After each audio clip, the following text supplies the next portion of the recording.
시편 139편 1절에서 12절 말씀 제가 읽어드리겠습니다.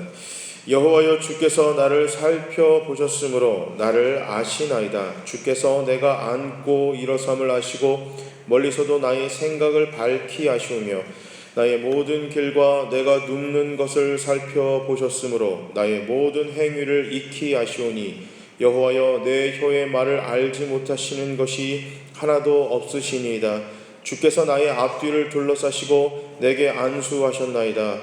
이 지식이 내게 너무 기이하니 높아서 내가 능히 미치지 못하나이다. 내가 주의 영을 떠나 어디로 가며 주의 앞에서 어디로 피하리까? 내가 하늘에 올라갈지라도 거기 계시며 스올에 내 자리를 펼지라도 거기 계시니이다. 내가 새벽 날개를 치며 바다 끝에 가서 거주할지라도 거기서도 주의 손이 나를 인도하시며 주의 오른손이 나를 붙드시리이다. 내가 혹시 말하기를 흑암이 반드시 나를 덮고 나를 두른 빛은 밤이 되리라 할지라도 주에게서는 흑암이 숨기지 못하며 밤이 낮과 같이 비추이나니 주에게는 흑암이 빛이 같음이니이다. 아멘. 우리 옆으로 앞뒤로 인사하시겠습니다. 아름다우십니다. 아름다우십니다. 자, 오늘은 이제 기도의 사람 네 번째 이야기입니다. 겁없는 기도에 대해서 한번 얘기를 나누겠습니다. 기도의 종류는 매우 다양합니다. 식사기도도 있고 취침기도, 회중기도, 중보기도, 대표기도, 이렇게 아주 굉장히 기도는 다양합니다. 또 상황적으로 평상시에 하는 기도도 있고요, 위급한 상황에서 하는 기도도 있습니다. 이건 조금 다르겠죠.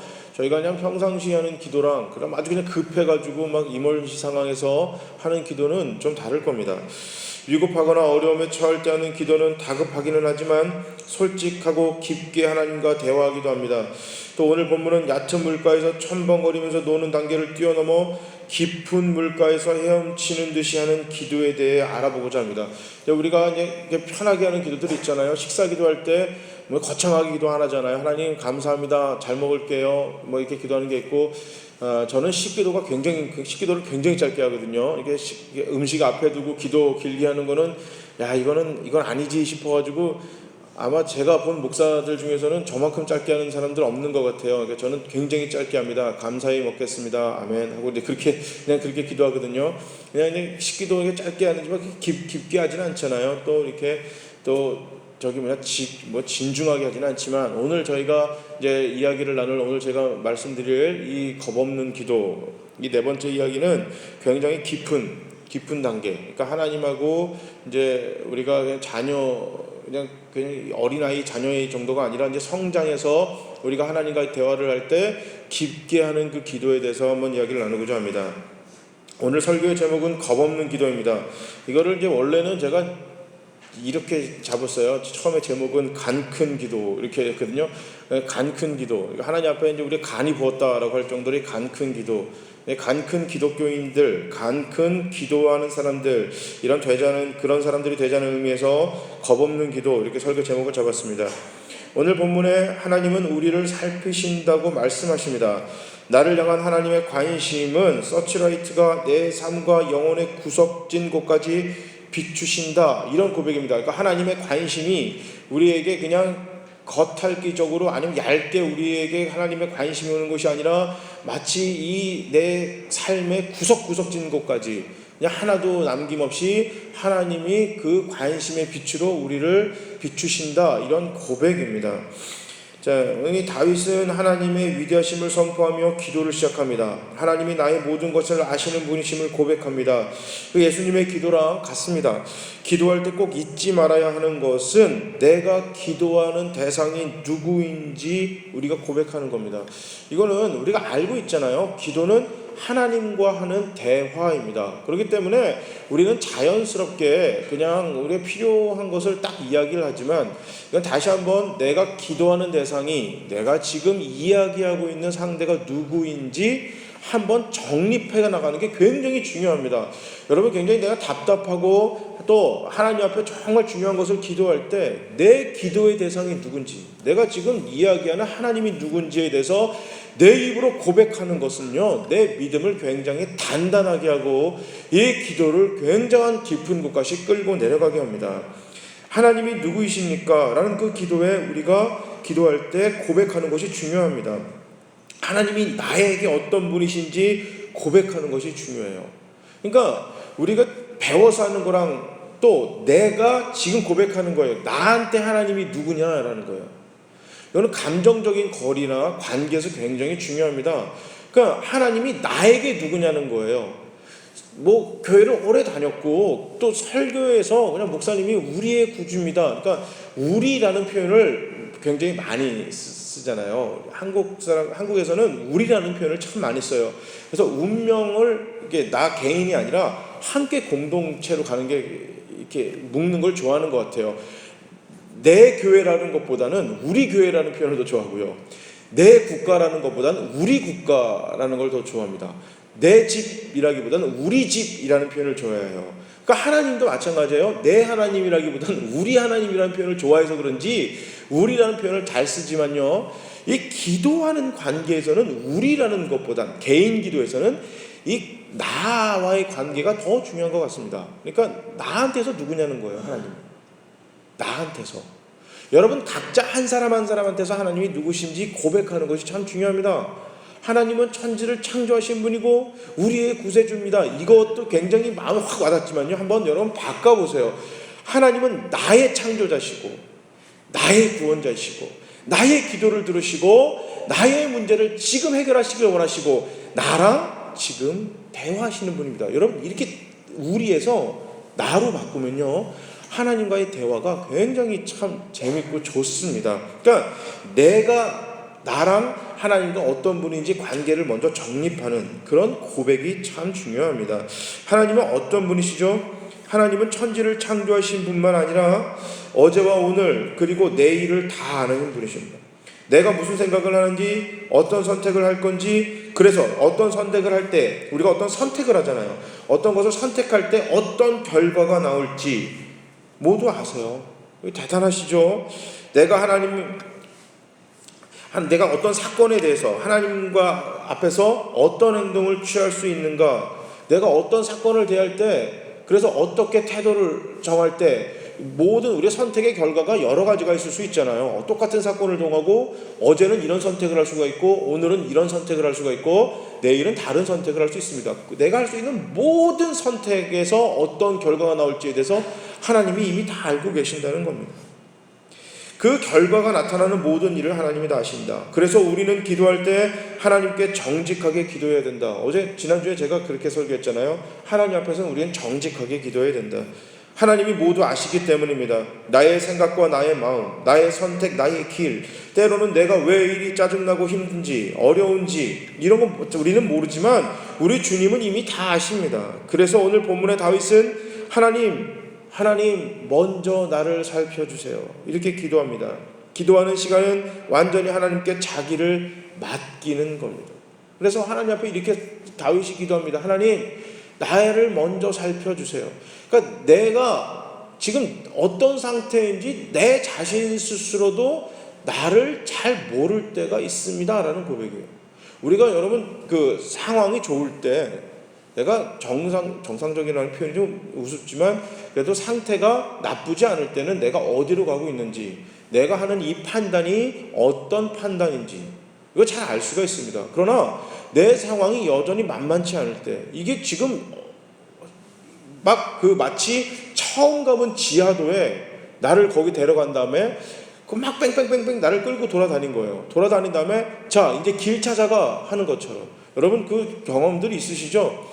제가 미국에 한 9년 있다가 얼마 전에 그 동대문 지하상가를 잠깐 간 일이 있었어요. 동대문 지하상가를 가니까요 예전하고 바뀌어가지고 도대체 어디로 어떻게 빠져나가야 되는지 도무지 모르겠는 거예요. 그러니까 여기서 나가서 어떤 건물로 들어가면 그 지하로 연결된 데가 있대요. 그래서 거기를 들어갔는데 그 짧은 그 길인데도 거기를 못 찾아가는 거예요. 제가 이제 미국을 가기 전에는 그 지하도가 없었거든요. 근데 이제 미국 간 다음에 생겼던 것 같아요. 너무나 복잡하고 너무 정신이 없어 사람 많아가지고 내가 지금 여기는 어디고 나는 뭔지 이 상태를 잘 모를 때가 있습니다. 우리가 지금 심리나 상황이 내가 평안할 때는 내 신앙 상태도 체크업이 가능하고 내가 하나님 앞에 기도할 때도 잘할 수가 있지만 내 상황이 너무너무 힘들 때는요 여러분 내가 지금 어디 있는지도 모를 때가 더 많습니다. 내가 뭘 하는지도 모를 때가 많아요. 오늘 다윗은 지금 이런 상태에서 기도하는 겁니다. 지금 상황이 너무나 어렵고 힘들 때 하나님, 내가 내 자신 스스로도 지금 잘 모르겠는 거예요. 이 기도하는데 이 다윗이 이렇게 기도합니다. 그래서 하나님이 먼저 나를 살펴주세요. 하나님이 먼저 나에게 관심을 가져서 나를 체크업해 주세요. 하나님께 온전히 나를 맡기겠습니다. 이렇게 기도를 시작합니다. 여러분, 나를 맡긴다는 의미는 그냥 하나님이 다 알아서 하시겠지, 이 의미가 아닙니다. 하나님이 다 아시니까 나의 갈 길도 아시고 내 상태도 아시고 내가 A라는 걸 선택할 때 어떤 결과를 나올지, B라는 걸 선택할 때 어떤 결과가 나올지 하나님 이미 다 아시니까 그냥 하나님 알아서 해주세요, 이 기도가 아니라, 나를 맡긴다는 의미는 내가 가장 원하는 것을 지금 포기하겠습니다 라는 뜻이에요. 이 원어의 뜻에 맡긴다는 의미는 내려놓다, 포기한다는 뜻이에요. 포기한다는 뜻. 아니면 잠깐 보류하는 겁니다. 내가 진짜 원하는 게 있는데 이거 잠시 보류하는 거예요. 포기하거나 잠시 보류하는 것, 이게 성경의 원문적인 의미예요. 그러니까 이걸 어떻게 해석하면 되냐면, 하나님, 내가 진짜 원하는 게 이건데 지금 내 상태를 내가 잘 모르겠는 거예요. 이게 진짜 하나님이 좋아하는 건지 안 좋아하는 건지도 모르겠는 거예요. 그래서 어떻게 되는 거예요? 하나님, 내가 진짜 원하는 건 이건데 잠깐 보류하겠습니다. 잠깐 내려놓겠습니다. 포기하겠습니다. 하나님이 알아서 하세요. 하나님께 맡겨보겠습니다. 하나님이 원하시는 대로 하겠습니다 라는 의미입니다. 전도서 3장 3절에 보면 이런 말씀이 있습니다. 헐 때가 있고 세울 때가 있다, 이렇게 이야기합니다. 벽돌을 쌓아 올릴 때와 그 사이에 시멘트를 바를 때가 있고 또 벽돌을 깨야만 할 때가 있습니다. 지금까지 쌓아온 나의 커리어가 있습니다. 근데 이 그 생활을 그대로 유지할 수도 있습니다. 내가 나의 그런 커리어나 나의 생활을 그대로 유지할 수 있지만 또 때로는 전반적으로 뒤집어서 바꿔야만 할 때도 있는 것입니다. 이것은 나의 힘으로는 아주 힘이 듭니다. 내 힘으로 안 됩니다. 그렇기 때문에 하나님의 도우심이 필요합니다. 처음 예수를 믿을 때 많은 도우는 사람들이 있잖아요. 저는 모태신앙이에요. 그러니까 목사 가정에서 태어나서 어렸을 때 온 가정이 다 믿었어요. 그래서 자연스럽게 교회 문화, 기독교 문화에 접어들었고 교회를 다니는 게 어렵지가 않았어요. 왜냐하면 아버지가 담임 목사였기 때문에 아시죠? 아버지가 담임 목사면 그 자녀도 거의 그 급이에요. 담임 목사급으로 이렇게 대우받거든요. 그러니까 교회를 다니고 하는 게 전혀 어렵지가 않았습니다. 그런데요, 그 교회를 처음 나가시는 분들, 전혀 예수를 안 믿다가 처음 나가시는 분은 누군가의 도움이 없이는 교회에 정착하는 게 상당히 어렵습니다. 또 다른 교회를 갈 때가 있어요.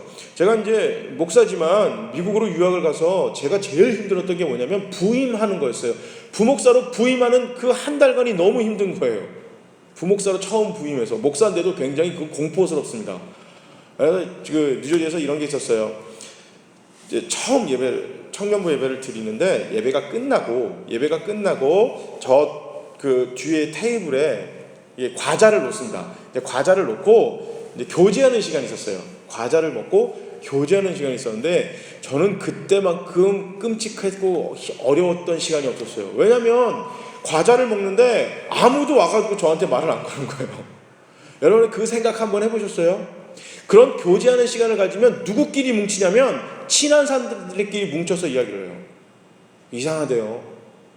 그 교제하라고 만든 시간이에요. 예배 끝나고 자 뒤에 과자 놓고, 그때 청년부가 몇 명 되지도 않을 때요. 한 20 몇 명 될 때인데 20 몇 명밖에 안 되는 그 자그마한 청년부에서 과자를 먹으면서 음료수를 먹으면서 이야기를 나누는 거예요.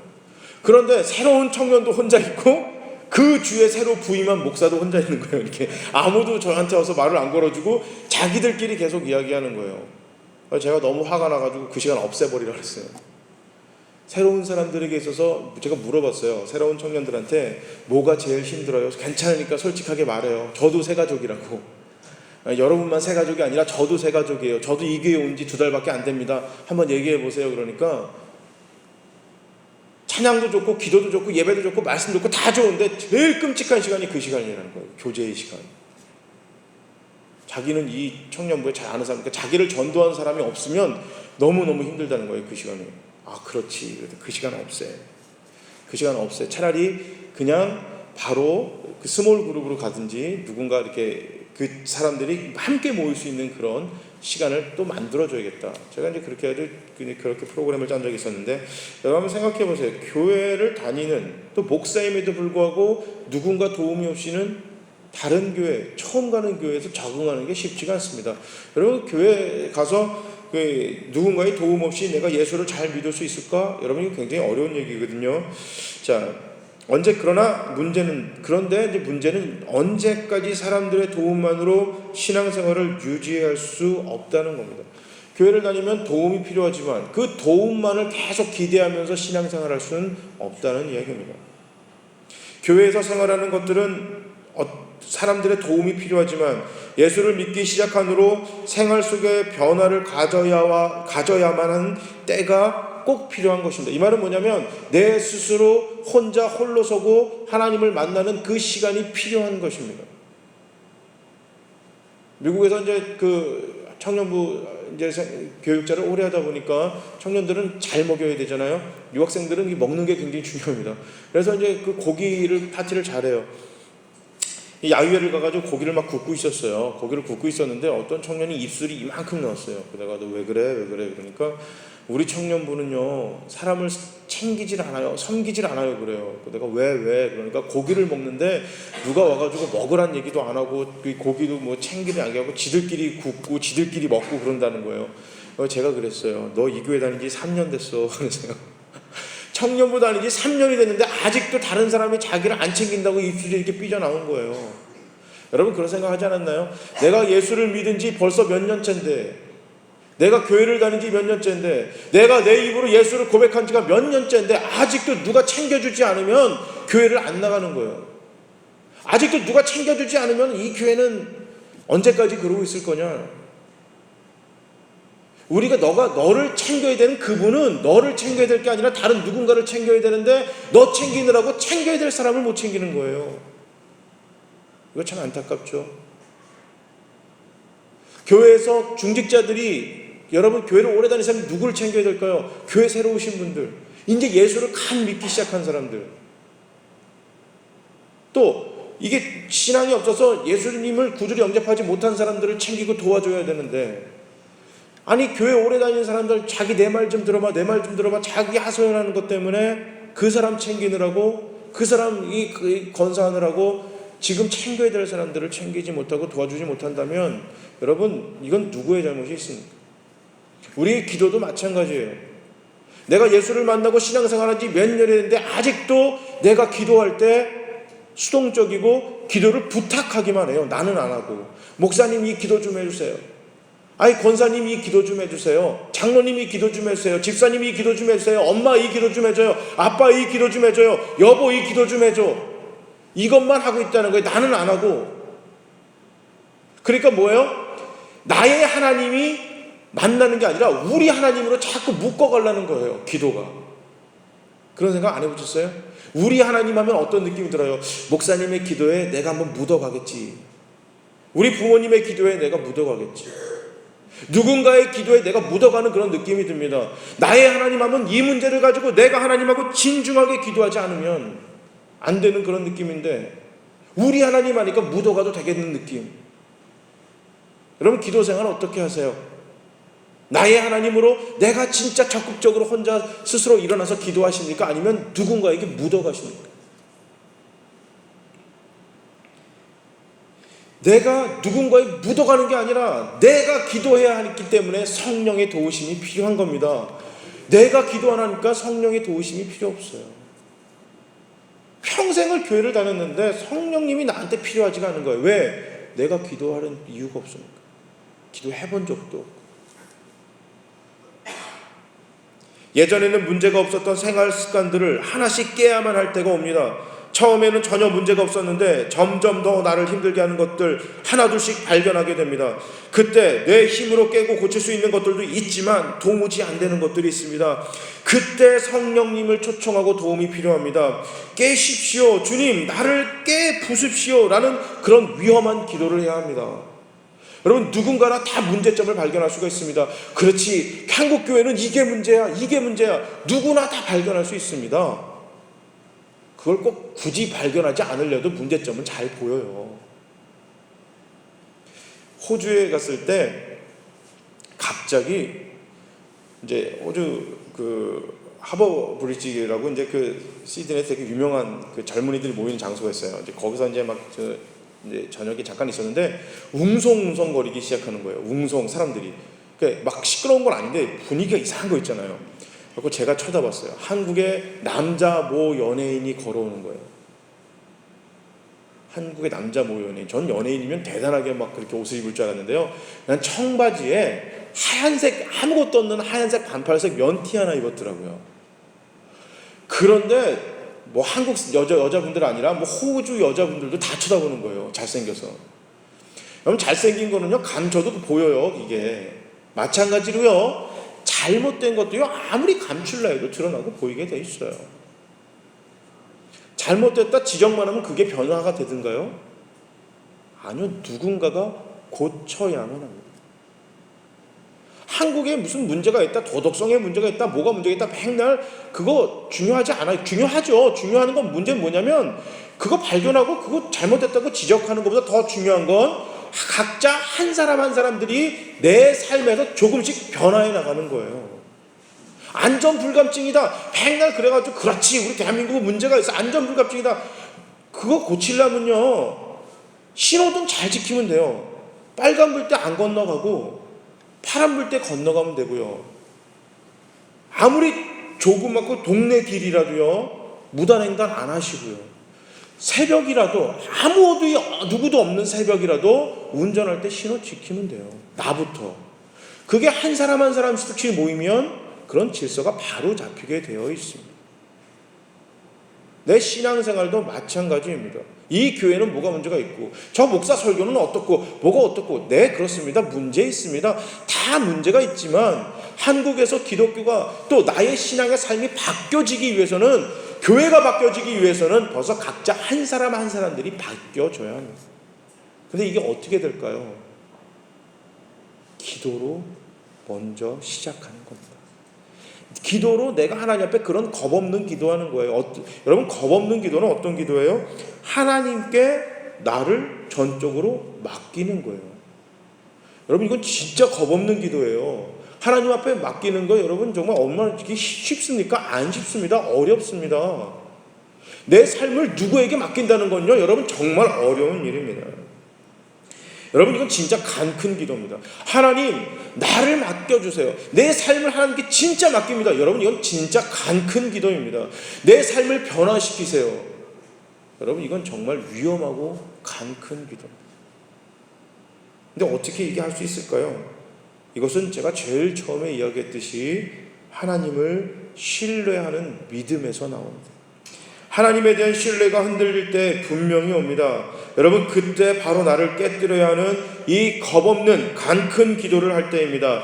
나의 믿음의 영역을 넓힐 때가 온 겁니다. 지금 하나님이 이해가 안 되는 그 영역을 정복하시기 바랍니다. 내 정말 상황으로 내 경험으로 내 지식으로 도무지 이해가 안 되고 정말 이 상황이 여러분 깨달아지지가 않을 때 그 영역을 그 지역을 정복하시기 바랍니다. 이것은 내가 하나님을 믿고 한 발짝 내딛는 용기가 필요합니다. 여러분 그런 겁없는 기도 그런 간 큰 기도 하지 않으면 나는 언제나 거기까지밖에 못 갑니다. 거기까지밖에. 반지의 제왕에서 이런 이야기 나와요. 그 호빗들이 나오면서 내가 여기까지 와봤다는 거예요. 땅끝에 여기까지 와봤는데 이 앞으로 내딛을 이곳은 한 번도 가보지 않은 미지의 땅인 거예요. 가도 될까 말까 가도 될까 말까 하고 한 발 내딛을 때 생각보다 별게 없고 그곳이 그런 두려움과 어려움이 흥분과 기대감으로 바뀌는 것, 그 영화가 그렇게 진행이 되어져요.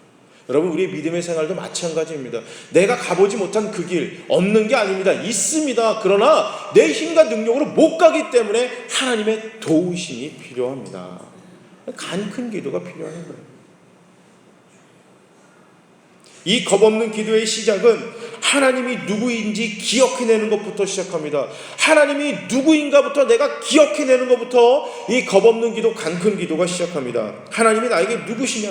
하나님은 바로 천지를 창조하신 분이십니다. 여러분 내가 성경에서 가장 거짓말 같은 것이 바로 창세기 1장 1절입니다. 중학교 때 전도사님이 이랬어요. 성경에서 가장 믿지 못할 거 하나 적어오라고 숙제를 내준 적이 있어요.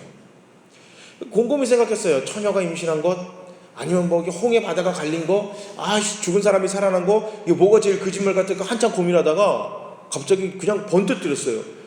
태초에 하나님이 천지를 창조하시니라. 그렇구나. 이게 제일 거짓말 같은 거예요.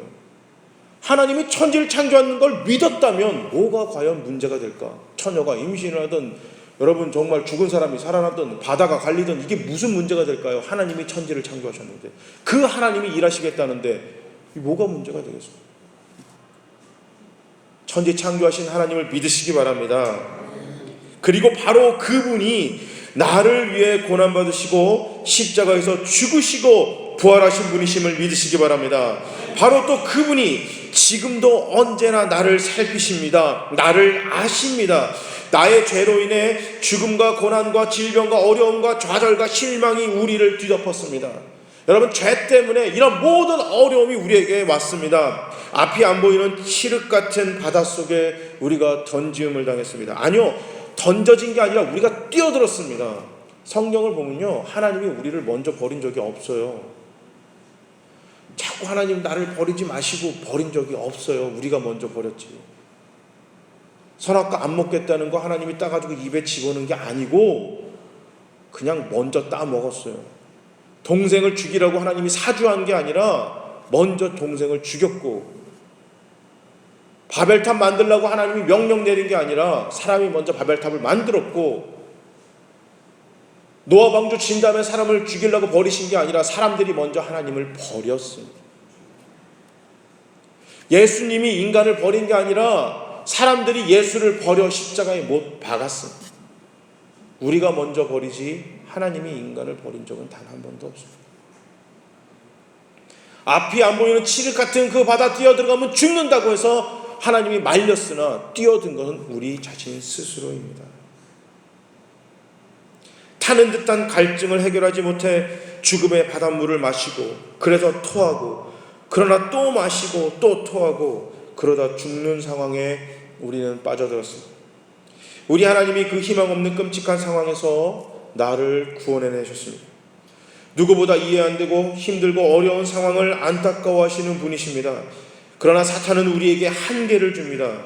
우리가 한계에 부딪혔을 때 그 한계를 깨트리고 더 넓고 더 깊은 은혜의 바다로 나가게 하는 것이 아니라, 사탄은 그 자리에서 머물러서 좌절과 절망과 안타까움 속에서 한계에 부딪혀 그냥 그 자리에 머물러 있길 바랍니다. 또 좀 잘 됐을 때는요, 교만의 늪에 빠져서 거기서 헤쳐나오질 못하게 만듭니다.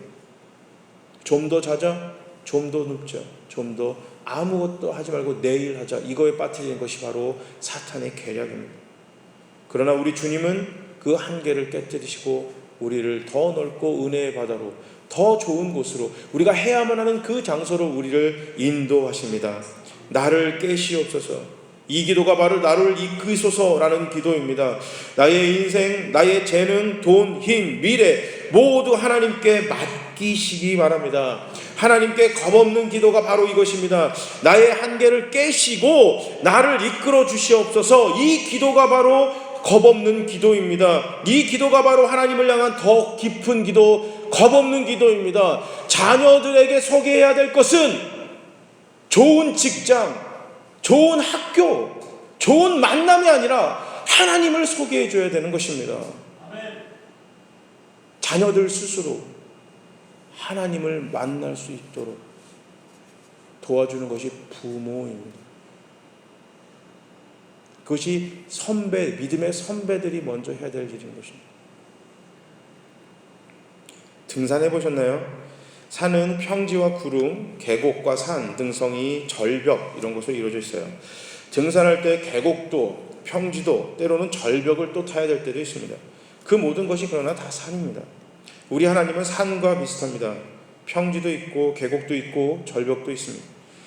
신앙생활은 마치 하나님이라는 산을 경험하는 것입니다. 어느 날은 아주 아름다운 꽃밭을 지나기도 합니다. 새가 지저귀는 계곡에 발을 담글 때도 있고요. 또 때로는 계속되는 오르막에 지치기도 합니다. 더운 여름도 있고 추운 겨울도 있습니다. 때로는 절벽을 올라야 하기만 하고 내려가야만 하는 위험에 부딪히기도 합니다. 때로는 은혜 받아서 좋기도 하지만 힘들고 두려워 전전긍긍하기도 합니다. 그래도 언제나 잊지 마시기 바랍니다. 우리는 우리를 살리신 하나님의 산을 타고 있는 것입니다. 이 산은 나를 살리고 풍성하게 만드는 산입니다. 사탄이 만든 세상의 산처럼 죽이고 살기 위해 힘써야 하는 산이 아니라 나를 살리고 풍성히 만드는 하나님의 산에서 더 겁없이 담대하게 외치시기 바랍니다. 하나님, 나의 한계, 나의 고집, 나의 부족한 믿음, 이 상황을 깨뜨리시옵소서. 나를 언제나 인도해 주시옵소서. 여러분, 주님께 맡깁시다. 참 쉽지 않은데 맡기면 편합니다. 비행기 탈 때 비행기에 맡기잖아요. 비행기 탈 때 막 다리를 이렇게 막 계속 움직이시고 어떻게든 비행기 도와주려고 하시는 분 있나요? 비행기가 출발하면 맡기는 겁니다.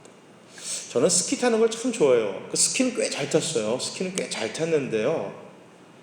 이제 미국에 가다 보니까 이제 스키를 잘 안 타요. 보드를 타더라고요. 청년들이랑 보드를 탔는데 스키랑 보드는 굉장히 다릅니다. 스키는 한쪽 다리에 이렇게 하나씩을 두기 때문에 양쪽 다리가 이렇게 움직이기가 좀 그래도 좀 자연스러워요. 근데 보드는 이 보드판에 나를 묶어놔요. 두 다리를 묶어놓습니다. 그렇기 때문에 어떻게 되는 줄 아세요? 꼼짝달싹 못합니다. 근데 이게 묶여있다라는 게 이게 다 보드에 묶이니까요. 이게 겁이 덜컥 생기더라고요. 겁이 덜컥 생겼어요. 얘를 못 믿겠는 거예요. 이 보드를 못 믿겠는 거예요. 그래서 계속 넘어져요. 계속. 그런데 이 보드를 잘 타는 청년들이 계속 그 얘기를 하는 거예요. 목사님, 보드에 좀 맡겨요, 몸을. 그러니까 이제 만약에 이제 제가 타고 이렇게 내려가잖아요. 그러면 저도 모르게 몸이 자꾸 뒤로 가는 거예요. 겁이 나니까. 빨라지니 겁이 나 몸이 뒤로 가면요. 그냥 여지없이 넘어지는 거예요. 목사님 좀 가만히 좀 있어요. 뒤로 좀 가고. 겁 되게 많네. 되게 느리다는 거예요. 그래서 청년이 사진을 찍었어요. 목사님 이 속도밖에 안 나와요. 안 죽어요. 좀 맡겨요, 몸 좀. 근데 이게 잘 안 돼요. 창피함을 무릅쓰고 어린 아이들이 타는 장소로 갔어요. 거기 이제 경사가 완만합니다. 근데 보드는 과학적으로 돼 있어가지고요. 몸을 앞으로 갔다 뒤로 갔다만 하면 돼요. 이렇게 살짝 앞으로 갔다 뒤로 갔다만 하면 보드는 안 넘어지게 돼 있거든요. 여간에서. 근데 경사가 완만하니까 좀 겁이 덜 나는 거예요. 그래서 앞으로 갔다 뒤로 갔다 하니까 안 넘어지고 재밌게 잘 타게 되더라고요. 그러고 나서 이거 되는데 그랬어요. 그래서 청년들이 목사님 한번 넘어져 앞으로 이렇게 하고 넘어지려고 한번 해보세요. 여간에서 안 넘어져요. 그죠? 맡기세요. 보드를 믿고 맡기세요. 그래서 이제 제가 이제 너무 신이 났어요. 그래서 마지막으로 이 어린아이가 타는 그 계곡을 한번 거기 구간을 한번 지나고 이제 리프트 타고 올라가겠다 했어요.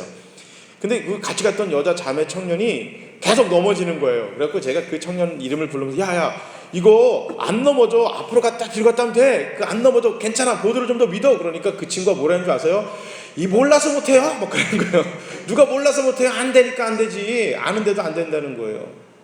겁이 나서 자꾸 안 된다는 거예요. 우리 다 알죠? 하나님께 맡기면 제일 편하다는 거 알아요. 아는데 안 되는 거예요. 아는데. 몰라서 안 하는 거는 이해가 되지만 아는데 안 되는 거예요. 괴롭죠. 자꾸 넘어지시니까. 자꾸 엉덩방에 치니까. 그래서 스키 때가 좋았는데 이런 생각 안 하시나요? 한쪽 발은 여기 예수에게 담그고 한쪽 발은 세상에 담그고 이때가 좋았는데 이게 편할 때마다 스위치 올리듯이 은혜 좀 받으면 예수 쪽에 이렇게 한쪽 예수 쪽에 발 담그고 세상 쪽에 발 들고 있다가 이게 좀 은혜 좀 떨어지고 좀 사는 게 녹록치 않아요. 사는 게 이렇게 빡빡해지면 세상 쪽에 발 담그고 예수 쪽 살짝 뺐다가 그러면 참 편한데 이게 어떻게 된 게 교회를 좀 더 다니고 예수를 알아가면 알아갈수록 보드로 갈아타는 거예요. 여러분 그냥 예수님에게 두 다리 꽉 바뀌었다 생각하시고 믿으시기 바랍니다. 넘어지면 아픈 건 당연해요. 그거 인정하면 넘어지는 거 좀 덜 아픕니다. 보드 타다가 넘어질 수 있어요. 그렇게 잘 타는 애들도 넘어지던데요. 프로 선수들 이렇게 보드 타고 막 하는 사람들도 넘어져요. 그렇지만요, 믿으면 믿을수록 넘어지는 확률이 훨씬 덜해지고요. 넘어지면 아프구나 인정해버리면요, 넘어지는 것도 별로 겁나지 않습니다. 자꾸 내 힘 주려고 엉덩이 쪽으로 뒤쪽으로 이렇게 하다 보면 무조건 넘어지게 되어 있습니다. 우리가 기도도 그렇게 하는 겁니다. 기도 안 하고 버팅기고, 또 기도해도 하나님 진짜 맡겨주세요라는 이런 믿음 없이 그냥 던지는 말, 실제 생활에서 맡길 마음 조금도 없으면서, 여러분 그래서 너무 그냥 무지막지한 것부터 그냥 확 하나님 앞에 이런 기도하지 마시고요, 한번 기도하면서 훈련해 보세요. 쉬운 것부터 이 부분 여러분들이 봤을 때 한번 기도 목록을 한번 작성해 보세요. 오늘 쉽게 내드릴게요. 한 주간 기도 목록을 작성하신 후에 요거는 좀 맡길 수 있겠다라고 생각하는 것들 있잖아요. 잘은 안 되지만 이건 한번 해볼 수 있겠다라는 걸 가지고요, 하나씩 기도해 봅시다. 그래서 하나님, 내 힘으로 안 되기 때문에 이건 맡겨야 돼요. 도와달라고요. 내 힘으로 안 되잖아요. 이건 도와달라고 해야 돼요. 하나님 도와주세요. 이 부분 도와주세요 해서 하나씩 그 부분을 정복해 가시는 저와 여러분이 되시기를 바랍니다. 하나님, 나를 언제나 인도하세요. 그래서 결국에 가서는 내가 가장 중요하게 생각하는 것, 오늘 다윗의 이 고백이 다윗의 고백이니까 여기 우리로 묻어가지 마시고 나의 고백이 되시기 바랍니다. 하나님, 내가 이거 제일 중요하게 생각합니다. 우리 부모님들은 자녀들이겠죠? 진짜 자녀들 맡기시나요? 우리 부모님들이 가장 많이 하는 말이 뭐예요? 야, 아빠 말 들어, 엄마 말 들어. 다 너를 위해서 하는 거야. 다 너를 위해서 하는 거야. 틀리지 않을 때도 많아요. 그렇지만 그렇게 되면 그 자녀가요, 하나님 발견 안 해요. 부모 손만 바라보고 있지. 부모 지갑만 바라보고 있지. 기도해봐. 여러분, 그 기도의 응답이, 부모님들이 받은 응답이 하나님으로부터 받은 응답이라면 자녀들이 기도할 때 하나님 똑같은 응답을 주실 것입니다. 같은 하나님이 한 입으로 두 말하지 않으십니다. 자녀들을 기도하게 만드신, 또 가정이 기도하게 만드는, 교회가 기도하게 만드는, 그래서 나의 삶이, 내가 추구하는 모든 것들이, 내가 가지고 있는 모든 것들이, 우리 풍성한 포도나무 교회가 하나님이 인도하시고 하나님이 이끄시고 하나님이 주관하시고 하나님께 모든 것을 맡기는 그런 저와 여러분 교회가 되시기를 주님의 이름으로 축복합니다. 우리 다 같이 함께